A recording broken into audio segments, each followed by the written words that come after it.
highly anticipated, highly hyped, and rather mixed launch. That is, I think, what best describes Victoria 3 since it came onto the market, just over a week ago from the time of this recording.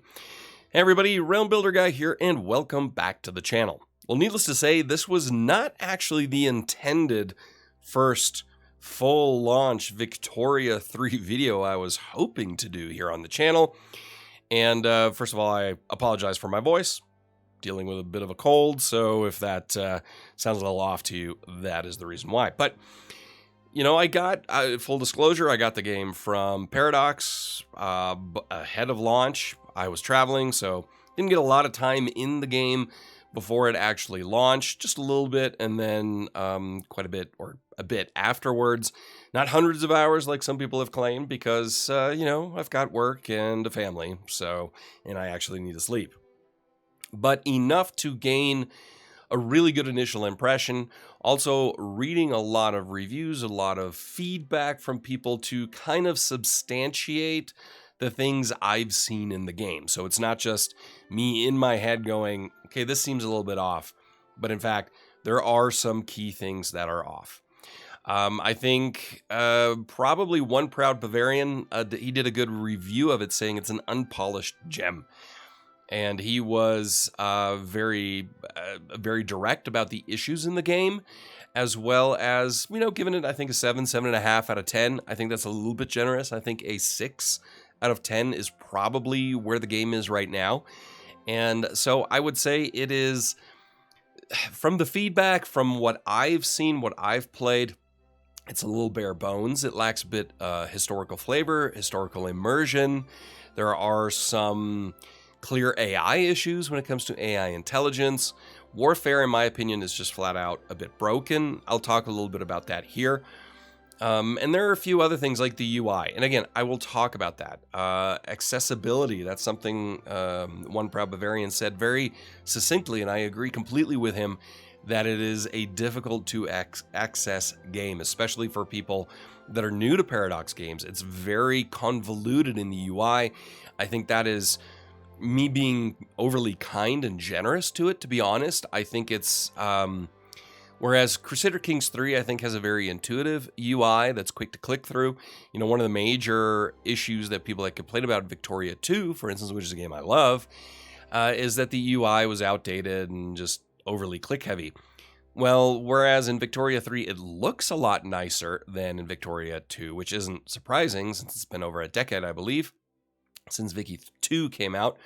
But as far as the amount of clicks you have to make to get information, that's too much. And if there's one thing in UI design that a lot of people agree on, the less you have to click, the better it is. So anyway, I'm going to go into, here's a dev diary. This is dev diary number 64. I haven't done one of these in a long time. And I'm titling this video, Victoria 3 Could Be Great. And it really could be great. The bare bones, the core mechanics of an economic society simulation game is there. And I like it. I think it has a lot of potential, but it has a lot of issues. That's why I said like a 6 out of 10 is probably the right bet. I'll be honest, had I paid for the game, I'd probably be unhappy at this point. And that's just me being fully upfront and transparent about it. It's just how I feel about it. Now, the reason why this dev diary kind of, when I saw it, or when I saw a tweet, I think it was yesterday, about, you know, the post-release plans, or a couple of days ago, I can't remember. But either way, it kind of spurred me on to think about, this is a way to do a review about Victoria 3 about a week after launch. Without going in and talking about every single little bit of the game. There are plenty of channels out there you can do that. I think this is the right format to kind of talk about the stuff that they're going to address, because these are the clear issues within the game. So that was a very long prologue into actually getting into this dev diary. So, hello and welcome to the first of many post-release Victoria 3 dev diaries. The game may now be out at last. Weird, isn't it? But for us, that just means a different phase of work has begun, the work of post-release support, which is, honestly, as important as the actual development of the game, in my opinion.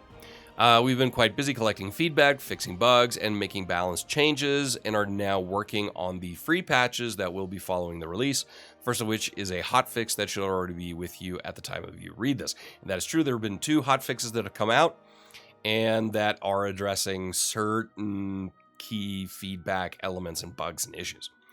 Our plans are naturally not limited to just hotfixes, though, and so the topic of this dev diary is to outline what you can expect us to be focusing on in the first few larger free patches. We will not be focusing on our long-term ambitions for the game today. We certainly have no shortage of cool ideas of where we could take Victoria 3 in the years to come, but right now our focus is post-release support and patches, not expansion plans. However, before I start, I want to share my own personal thoughts on the release. Overall, I consider the release a great success and have been blown away by the sheer amount of people that have bought and are now playing Victoria 3. And that's true. If you look at the active current players on Steam charts, it's blowing away most, I believe, all Paradox games. I haven't checked Hoi 4, but it's definitely blowing away CK3, which has obviously been around for 2 years. EU4 is still so strong, even though it's such a dated game, let's be honest, at this point. And I think Victoria 3 kind of paves the way of what the look and feel of EU5 will be like, which will be curious to see. But the key thing is, of course, CK3 had huge amount of active players in the first month, and then also kind of when the Royal Court expansion came out, it bumped up to another 63,000 at peak.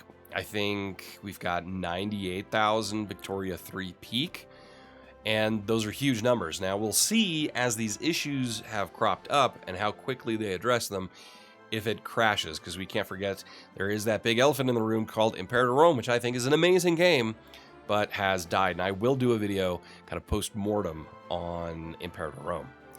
Okay, so enough of that.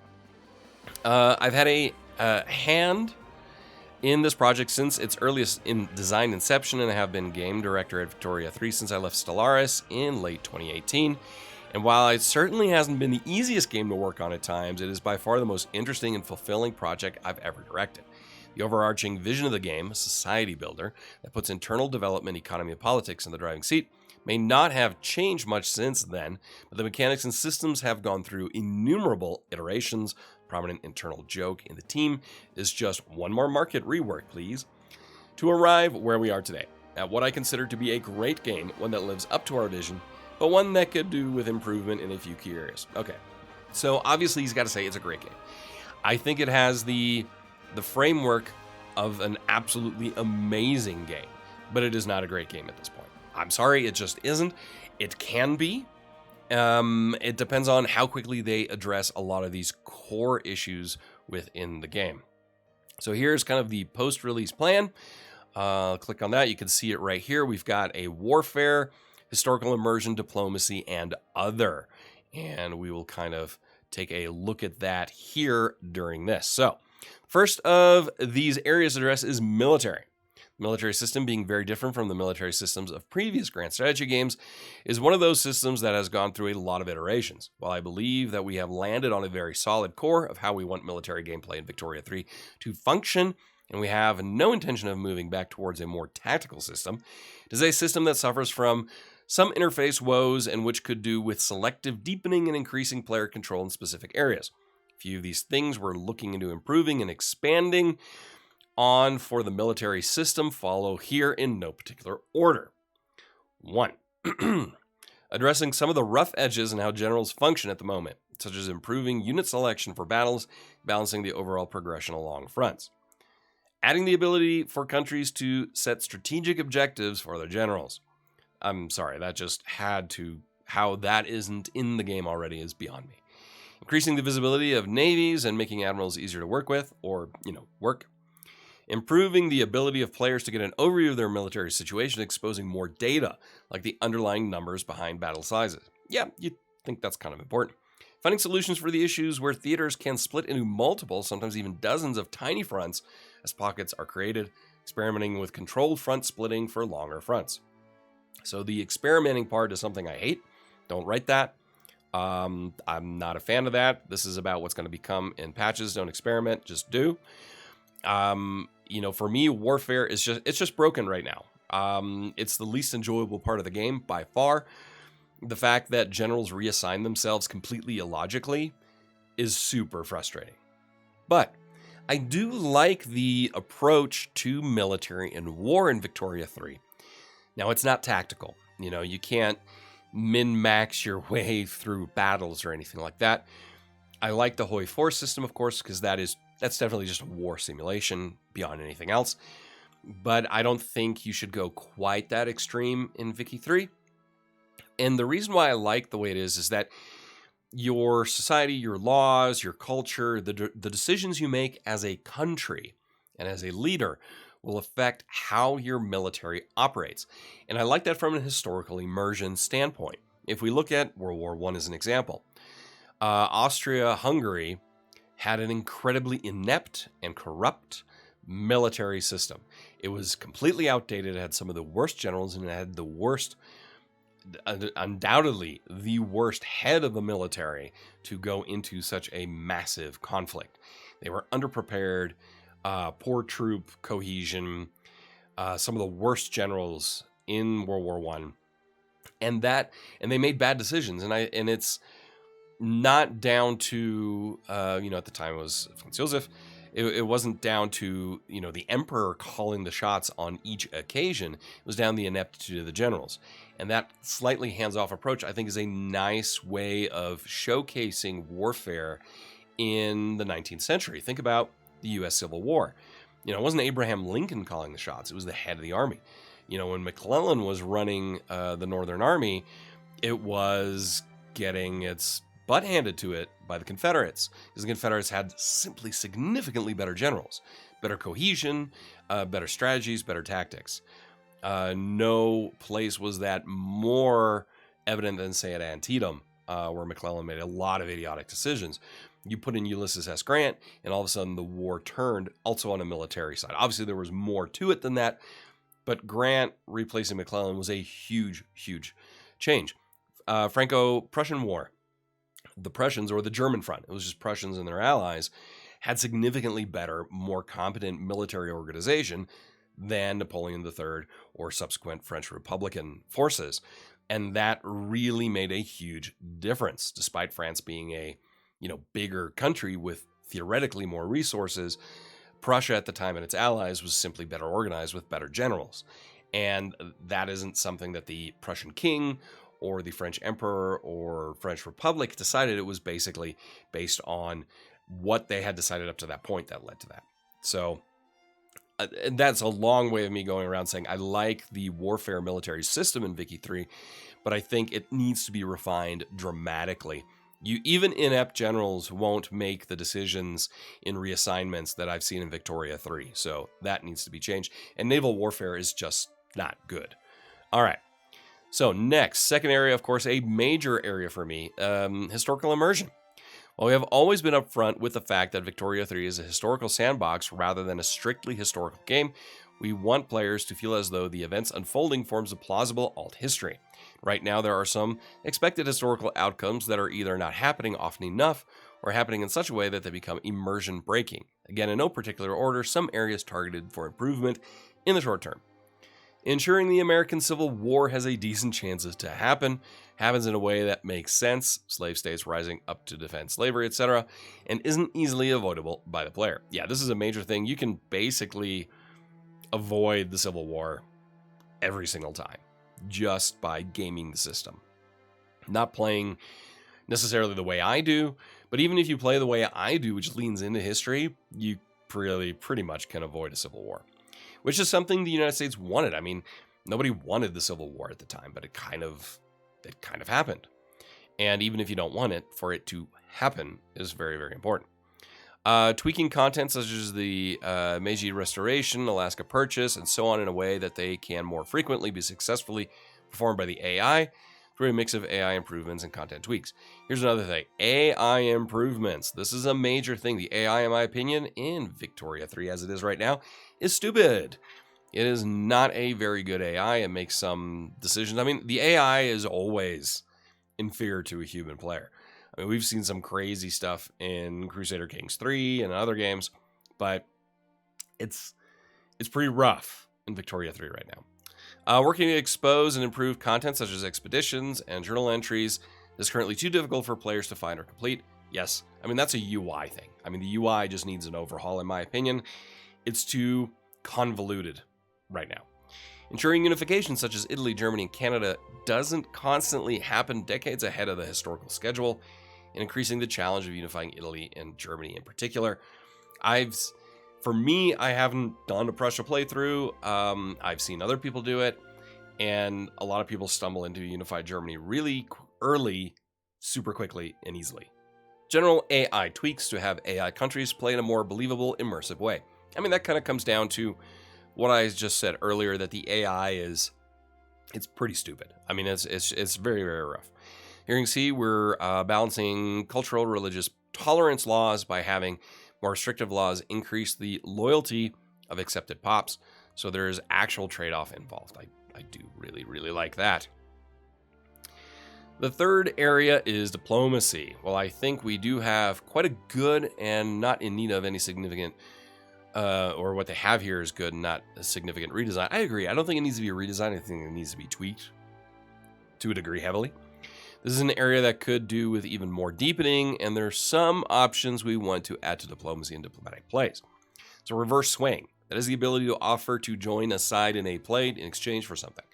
Yeah, that should just be part of the game. I'm sorry, if you want a deep... if you're talking about diplomacy, politics, economics, and society simulation, which is what Victoria 3 is, it's not a military one. Military warfare is part of diplomacy, but it is not its own thing. Being able to play sides as a third party in particular, very, very important. The ability to expand your primary demands in a diplomatic play beyond just one war goal, though this has to be done in such a way that there's still a reason for countries to actually back down. That's fine. More things to offer in diplomatic plays, like giving away your own land. I agree. Land swaps, very important. Trading, or at least giving away states. Yeah, Russia, Alaska, kind of a big deal. Foreign investment and some form of construction in other countries, at least if they're part of your market. Very, very important. I mean, that's just something that was part of history. To not have that is, it's a problem. And I don't understand why it's not already in the game. Improving and expanding on interactions with and from subjects, such as being able to grant and ask for more autonomy for diplomatic action. Also, very important. Right now, as it is, having played it a couple times, not all the way through to the end, but also having, seen and spoken with a lot of people that have played it through the end. I mean, basically, it's revolutions do happen. They just don't happen often enough. And asking for autonomy from your own subjects, we're not talking about AI, I'm talking about your own, is very, very rare. Very rare. In fact, it's never happened to me. So I think that's an important part of not just diplomacy, but historical immersion. While those are the major areas targeted for improvement, there are some things that fall outside of the scope of either warfare, historical immersion, or diplomacy, where we've also heard your feedback and want to make improvements, a few examples being making it easier to get an overview of your pops and pop factors, such as needs, standard of living, and radicals loyalists. Very, very key. Experimenting with autonomous private sector construction and increasing the differences in gameplay between different economic systems. As I've said many times, we are never going to take construction entirely out of the hands of the player. Okay, I'm going to talk about this here in a second when I get through this. Ironing out some of the kinks in the late game economy, the AI's ability to develop key resources such as oil and rubber. Yep, that's broken. Making it more interesting and competitive, but also challenging to play in a more conservative and autocratic style. So, this is very, very important because obviously there were very conservative and autocratic nations throughout most of the time period that Victoria 3 covers. I mean, just think of Prussia and the German state as a key example of a very conservative country. And that needs to be included in here. But here, this autonomous private sector construction, experimenting with it. To me, you don't experiment with it, you have it. Now, one of the issues in Victoria 2 was that the AI or even your own capitalists and so on would at times just spam factories, even if you don't need them. Now, we don't need that. But in my opinion, you need a certain amount of automation to have, especially like capitalists, and the private sector invest in infrastructure like railroads, invest in factories and things like that out of their own accord that you as a government have zero control over, especially if you have a private sector. Now, if everything is public, like say in a communist nation or something like that, where the state governs this, yeah, that's a little bit different. But I believe it needs to be in there because if you don't have it, a key aspect of the 19th century, and even today, but really in the 19th century, was the development of a capitalist market economy. And to not have that really in the game is, to me, it again lacks historical immersion. And it's very, very tedious to have to manually upgrade so many things, to manually have to do so many things for so many buildings. Because imagine if you just have an expansive empire eventually, it just gets to the point where honestly, I lost interest in that aspect. And I would just be like, whatever. The problem is that hurts your economy, that hurts your development, your growth, things like that. You need to be on top of it. And it just becomes too tedious. So to have a certain amount of autonomous private sector construction is very, very important. I mean, they've said never going to take construction entirely out of the hands of the player. You shouldn't. Players should be able to do things as well from a government and be like, we think this should happen. But I would like it as a system where you say you instruct your private sector to develop this. And then they go and do it, through laws, through certain strategic decisions that you make as a nation. Because you're playing a nation and a character to a degree. I lean into some of the characteristics of the character, but obviously that guides your nation. That's just how I play from a more RP standpoint. But this is very, very important to not have this. It's just a problem for me. One of the first mechanics we are tweaking is legitimacy, increasing its impact and making it so the share of votes in government matters far more, especially with more democratic laws. This is something I've kind of tinkered with, but I've heard from a lot of people that, elections are, a little bit too easy to manipulate. All right. The above is, of course, not even close to being an exhaustive list of everything we want to do. And I can't promise that everything on the list is going to make it into the first few patches, or that our priorities won't change as we continue to read and take in your feedback. Only that, as it stands, these are our plans for the near future. I'll also remind once again that everything mentioned above is something we want for our free post-release patches. At some point, we will start talking about our plans for expansions, but that is definitely not anytime soon. What I can promise you, though, is that we're going to strive to keep you informed and do our best to give you insight into the post-release development, blah, blah, blah, blah, blah, blah, blah. Okay, so a little review of this. So overall, I think this is very positive that is being addressed right away. Now, the question, of course, is when will this happen? I mean, we look back to Imperator Rome, the Marius patch was the big patch that really overhauled, completely changed the game, and made it a great Paradox game. But unfortunately, by that time, it was already a little bit DOA, and the game had died just because of what happened before, and some people just love to hate. So that's not me. I'm not love to hate kind of guy. I want this to succeed because I love this time period, 19th century, early 20th century, a little bit less so, but 19th century I think is really, really fascinating, and I enjoyed Victoria 1 and Victoria 2. And Victoria 3 I want to love, but I don't yet. Now, when it comes to the other thing that people have talked about, and that is flavor. Now, they didn't talk about that here.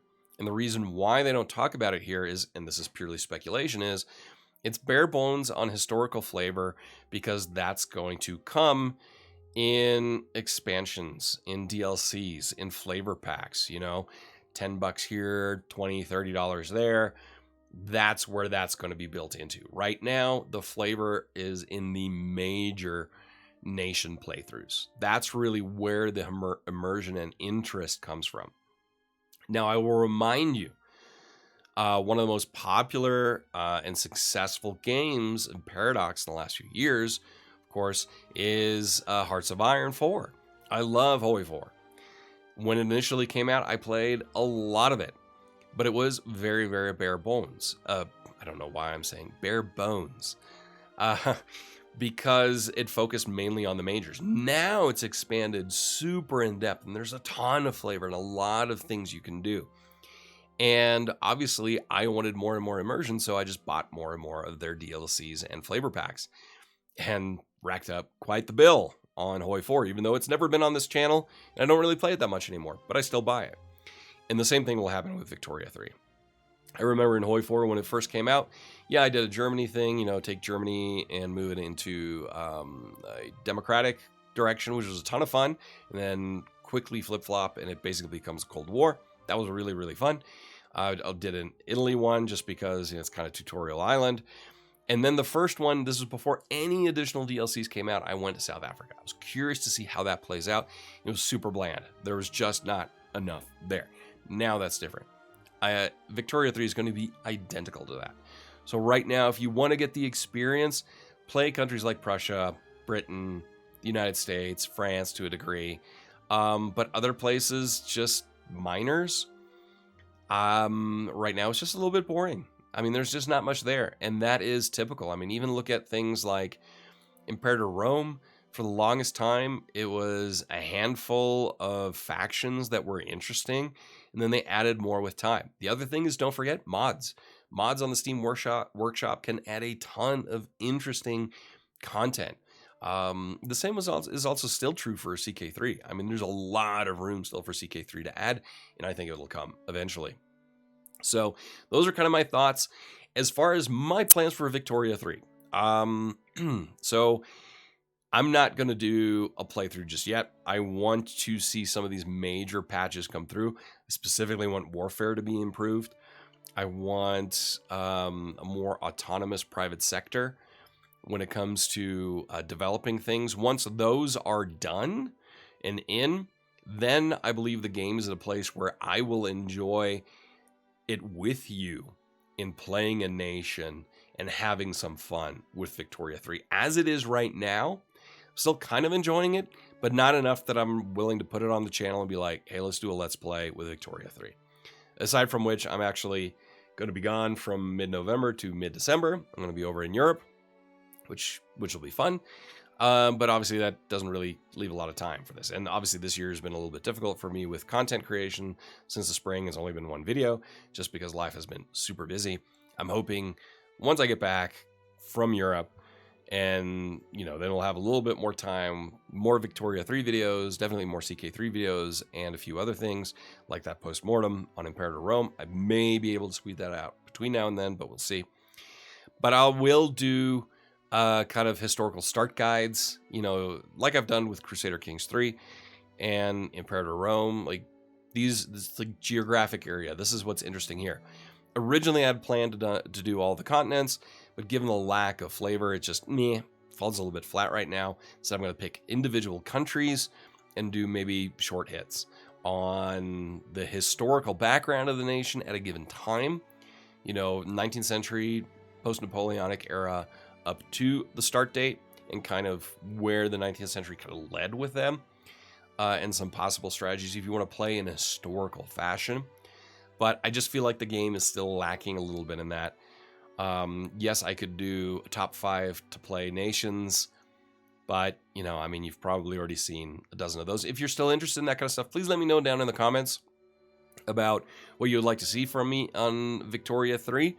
And we'll kind of take it from there. I hope you stuck around to the end of the video. If you did, please don't forget to hit a like, subscribe if you're new. And until next time, I'm Rumbler Guy, and I will talk to you soon. Bye.